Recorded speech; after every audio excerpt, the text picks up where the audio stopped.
অভয়ার মৃতদেহ তড়িঘড়ি কেন দাহ করে দেওয়া হলো? গত পরশুই কিন্তু এই প্রশ্ন তুলেছিলেন মুখ্যমন্ত্রী শুভেন্দু অধিকারী। তিনি স্পষ্টই জানিয়েছিলেন যে সিপি ব্যারাকপুরকে তিনি দায়িত্ব দিচ্ছেন নতুন করে এই তদন্ত করার। আর এবার নির্মল ঘোষ সহ 3 জনের বিরুদ্ধে নতুন এফআইআর দায়ের হলো।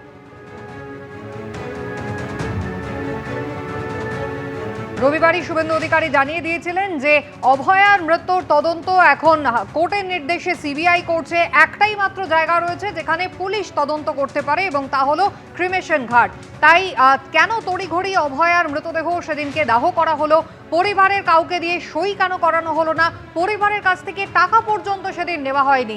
এই এতগুলো প্রশ্নের উত্তর পাওয়ার প্রয়োজন রয়েছে এবং তাই ব্যারাকপুর পুলিশ কমিশনারকে তিনি দায়িত্ব দিয়েছেন এই ক্রিমেশন ঘাটের তদন্ত করতে। আর ইতিমধ্যেই নির্মল ঘোষ সহ 3 জনের বিরুদ্ধে নতুন এফআইআর দায়ের হয়েছে।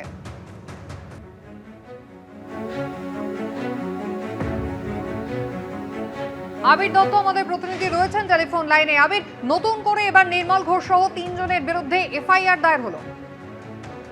দেখো, একেবারেই আমরা দেখেছিলাম মুখ্যমন্ত্রী শুভেন্দু অধিকারী তিনি ঘোষণা করেছিলেন এবং ব্যারাকপুর পুলিশ কমিশনারকে নির্দেশ দিয়েছিলেন যে এই বিষয় নিয়ে আলোচনা করে এফআইআর বাড়ানোর জন্য।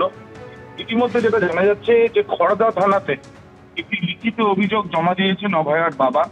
যে লিখিত অভিযোগের ভিত্তিতে এফআইআর শুরু করা হয়েছে এবং এই যে এফআইআর সেটা মূলত 3 জনের নামে রয়েছে এবং আদার্স পার্টি ওয়ার্কার ফলের চতুর্থ হিসাবে রাখা হয়েছে।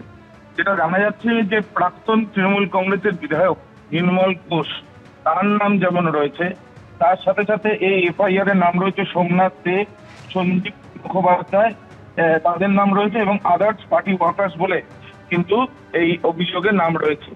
তোমায় জানিয়ে রাখি যে যে কটি ধারাতে লিখিত অভিযোগ হয়েছে, যে কটি ধারাতে লিখিত অভিযোগের ভিত্তিতে এফআইআর শুরু করা হয়েছে, তার মধ্যে বিএনএসএ 126 ক্লজ 2 যেটা রংপুর রেস্টুরেন্ট রয়েছে, এছাড়াও 238 ধারা তথ্য প্রমাণ লোপাট, 255 ধারা পাবলিক সার্ভেন্ট হিসাবে ইন্টেনশনালি আইন ভাঙা, এছাড়াও 256 ধারা যেটা পাবলিক সার্ভেন্ট ক্ষতি করার জন্য কোনো নথিতে কারসাজি করেছেন সেই ধারা যুক্ত করা হয়েছে। এছাড়া 3 ক্লজ 5 যেটা কমন ইন্টেনশন, যেটা আইপিসির ক্ষেত্রে আমরা জানি 34 ধারা অর্থাৎ সংগঠিত অপরাধের ক্ষেত্রে ছিল।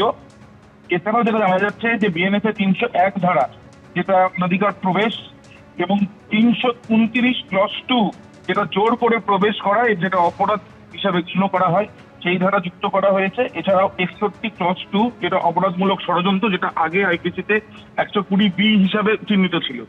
এই যে ধারাগুলো দেওয়া হয়েছে সেই ধারাগুলোর ভিত্তিতে যেগুলো বেলেবেল সেকশন এখনো পর্যন্ত যেটা প্রাথমিকভাবে জানা যাচ্ছে এবং এই ভিত্তিতে যে 3 জনের নাম করে অভিযোগ হয়েছে তাদের মধ্যে অন্যতম নির্মল ঘোষ, তৃণমূলের প্রাক্তন বিধায়ক, এছাড়াও প্রাক্তন কাউন্সিলর সোমনাথ দে, এছাড়াও যেটা জানা যাচ্ছে প্রতিবেশী সঞ্জীব মুখোপাধ্যায়।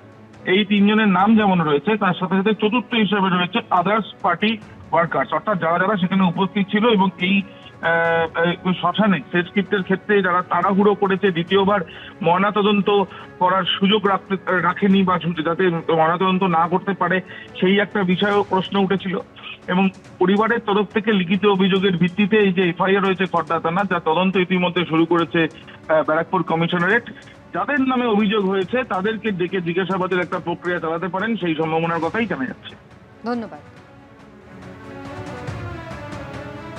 বীরভূমের পাথর ব্যবসায়ী টুলু মণ্ডল, যার অন্তত 220 কোটি টাকার সম্পত্তি, ইতিমধ্যেই পুলিশ যার সন্ধান পেয়েছে সেই টুলু মণ্ডলের বিরুদ্ধে এবার হুলিয়া জারি করার নির্দেশ দিল সিউড়ি এসিজেএম আদালত। টুলু মণ্ডলের হদিশ কিন্তু পাওয়া যাচ্ছে না, সেই টুলু মণ্ডলের খোঁজে এবার হুলিয়া জারি করার নির্দেশ দিল সিউড়ি এসিজেএম আদালত। হুলিয়া জারির প্রক্রিয়া কতদূর এগিয়েছে তা 14ই অগস্টের মধ্যে রিপোর্ট দিয়ে জানাতে হবে। টুলু মণ্ডলের বিপুল অর্থের হদিশ ইতিমধ্যেই পাওয়া গিয়েছে। তার ঘর বাড়ি সম্পত্তি, প্রায় 250-র কাছাকাছি গাড়ি উদ্ধার হয়েছে এবং সবটা মিলিয়ে অন্তত 220 কোটি টাকার সম্পত্তির হদিশ পুলিশ পেয়েছে।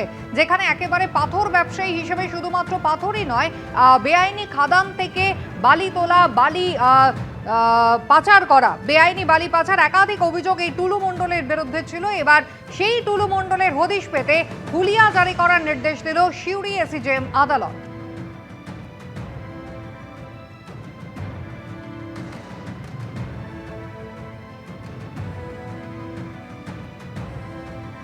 টুলু মণ্ডলের যে কেসটা, সেই কেসে লার্নেড এসিজেএম দায়িত্বে ছিলেন এবং তিনি যে অর্ডার দিলেন সেটা হচ্ছে যে একটা হুলিয়া জারির নির্দেশ দিয়েছেন এবং আগামী 14/8/26 তারিখের মধ্যে তার রিপোর্ট চেয়েছেন। ওই টুলু মণ্ডলের এগেনস্টে হুলিয়া জারি করেছেন। আর 4টি সেকশন অ্যাড করার জন্য অর্ডার দিয়েছেন লার্নেড এসিজেএম। সেই 4টা হচ্ছে ফোরজারি, চিটিং, সরকারি টাকা 9/6 আর প্রমাণ লোপাটের জন্য যে সেকশনগুলো হয় সেই সেকশনগুলো অ্যাড করার জন্য উনি অর্ডার দিন। হুলিয়াজারি ব্যাপারটা মানে ওর এগেনস্টে ওই যে ওর যা প্রপার্টি আছে সেগুলো অ্যাটাচমেন্ট হবে।